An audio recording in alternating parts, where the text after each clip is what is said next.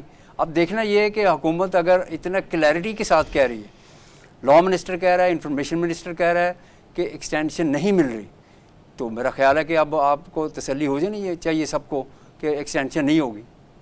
ٹھیک ہے بخاری صاحب، کیا واقعی حکومت، میں اسی کو کنٹینیو کر رہا سر میرا سوال لے لیں پھر آپ اسی کو کنٹینیو کیجئے گا پلیز، کہ اگر بانی پی ٹی آئی رہا ہو جاتے ہیں تو کیا ہو جائے گا؟ حکومت اگر انہیں رہا ہونے دے تو کیا حکومتی معاملات بڑے احسن طریقے سے نہیں چل سکتے؟ اس پہ میں عرض کرتا ہوں، لیکن یہ پہلے ایکسٹینشن والی بات پہ مجھے سمجھ نہیں آتی کہ جب چیف جسٹس فائز عیسیٰ خود کہہ چکے ہیں کہ میں ایکسٹینشن نہیں لوں گا، صحیح ہے، اس کے بعد حکومت کی طرف سے آتا ہے، تو کیا وجہ ہے کہ پی ٹی آئی کی جانب سے، بانی کی طرف سے اس طرح کی چیزیں آ جاتی ہیں؟ اس کا ایک بیک گراؤنڈ ہے، اور وہ بیک گراؤنڈ ہم رضی صاحب، احمد ولید اور انور رضا واقف ہیں کہ پی ٹی آئی کے اپنے دور میں ایک فارمولہ انہوں نے ڈیوائز کیا تھا کہ اس حوالے سے ہم لیجسلیشن کریں گے جس پہ سی جے پی کی عمر جو ہے وہ ہم 68 پہ لے جائیں گے، جس کے نتیجے میں 2035 تک وہ جو ایک ہم خیال گروپ تھا جوڈیشری کے اندر، وہ سارے وہی لوگ سی جے پی آئیں گے اور جو ان کے مخالفین ہیں وہ آٹومیٹکلی فارغ ہو جائیں گے. اچھا، چونکہ یہ ایک پلان ہے، اس کا مجھے علم ہے کہ یہ اس وقت زیر بحث آیا تھا، چونکہ یہ پی ٹی آئی نے تیار کیا تھا، اب انہیں وہی اپنا ہی پلان ہانٹ کر رہا ہے کہ ہم نے چونکہ ایسا سوچا تھا، یہ نہ ہو کہ ہمارا ہی پلان یہ حکومت جو ہے وہ لے کے امپلیمنٹ کر دے، اور اس سے زیادہ کوئی بات نہیں. دوسری بات یہ ہے کہ آپ نے فرمایا کہ باہر آ کے وہ پرائم منسٹر کیسے کیئر ٹیکر سیٹ اپ میں بنیں گے، نیشنل گورنمنٹ کے بنیں گے؟ یہ مزید سوالات ہیں نا. جب باہر آئیں گے تو پھر نیشنل گورنمنٹ بنا کے انہیں پرائم منسٹر بنا دیا جائے گا؟ ناٹ نہیں پاسبل. سر، میں یہ عرض کر رہا ہوں، پوچھنا چاہ رہا ہوں کہ اگر وہ رہا ہو جاتے ہیں، جی میں وہی عرض کرنے جا رہا ہوں. ٹھیک ہے، اس کے بعد کیا الیکشن ہوں گے؟ الیکشن کے بعد پھر ہم آنکھیں بند کر کے یقین کر لیں کہ جی 2/3 میجورٹی وہ لے جائیں گے اور پرائم منسٹر بن جائیں گے؟ اس صورت میں تو چانس ہے. ابھی اگر اسی اسمبلی میں کے ذریعے وہ رہا ہوتے ہیں تو ٹرین تو انہوں نے پہلے ہی مس کر دی، جب پیپلز پارٹی کی جانب سے انہیں واضح آفر گئی کہ جناب علی آپ حکومت سازی کریں، ہم آپ کو سپورٹ کرتے ہیں. لیکن بانی صاحب جو ہیں وہ چاہتے ہی نہیں کسی اور بندے کو شاید پرائم منسٹر دیکھنا، یا پھر دوسری، چونکہ وہ زیرک ہیں، انہیں دوسری صورتحال یہ کہ انہوں نے کہا اگر پی ٹی آئی یہاں پہ حکومت بنائے گی تو اس سے پہلے جب اچھی پوزیشن میں تھے تب کچھ نہیں ہوا، تو ان حالات میں وہ کیا کر لیں گے؟ چلیے فرض کر لیجئے بانی باہر آتے ہیں، الیکشن لڑتے ہیں کسی ضمنی کہیں سے خالی کروا کے، وہ بھی اگر آ جاتے ہیں تو وہ اس صورتحال میں کیا کریں گے؟ انہیں دوبارہ IMF کے پاس جانا پڑے گا اور یہ ساری شرائط ماننا پڑے گی جو یہ حکومت کڑوا گھونٹ پی رہی ہے. اس لیے مجھے لگتا ہے کہ ایسا چانس تو کم از کم نہیں ہے. باہر آنے کی جو بات کہی وہ بات میں اتفاق کرتا ہوں رضی بھائی سے، جو وقفے کے دوران بات ہو رہی تھی کہ مطلب 4-6 ماہ میں مجھے چانس نظر نہیں آتا. ٹھیک ہے انور رضا صاحب، کل ایک ہڑتال کی کال ہے، تو کیا حالات ہیں اس وقت شہر اقتدار کے؟ بند کرنے کا پلان کیا جا رہا ہے حکومت کی جانب سے یا پھر ہڑتال کرنے دی جا رہی؟ جنید، مجھے اگر آپ اجازت دیجئے تو میں آپ کے سوال پہ بعد میں آؤں گا. میں ایک بات سر میرے پاس ٹائم بہت شارٹ ہے، ابھی IMF باقی رہتا ہے، پلیز. اوکے، ویسے آپ جب میرے پاس آتے ہیں آپ کے پاس ٹائم شارٹ ہی ہوتا ہے، تو چلیے خیر میں آپ کے اس بات پہ کمنٹ کر دیتا ہوں. ریڈ زون پر انہوں نے کنٹینرز گورنمنٹ نے لگائے ہوئے ہیں اور کنٹینرز کو بالکل انہوں نے جیم پیک کیا ہوا ہے ریڈ زون کو، تاکہ ریڈ زون کے اندر کوئی داخل نہ ہو. اس کی 2 وجوہات ہیں. ایک تو یوٹیلیٹی سٹور کے جن ملازمین کو فارغ کرنے کی بات کی جا رہی تھی، یوٹیلیٹی سٹورز کو بند کرنے کی وہ لوگ، اور دوسرا کل جو ہڑتال دی جا رہی ہے اس کے لیے جو میئرز لیے گئے ہیں سیکیورٹی کے وہ خاصے سخت ہیں، اور ایک ٹیئر بنائی گئی ہے کنٹینرز کے ذریعے تاکہ جو ہمارے ریڈ زون ہے اس میں کوئی داخل نہ ہو سکے. ٹھیک ہے، اب آپ بانی PTI پر جو کمنٹ دینا چاہتے ہیں پلیز.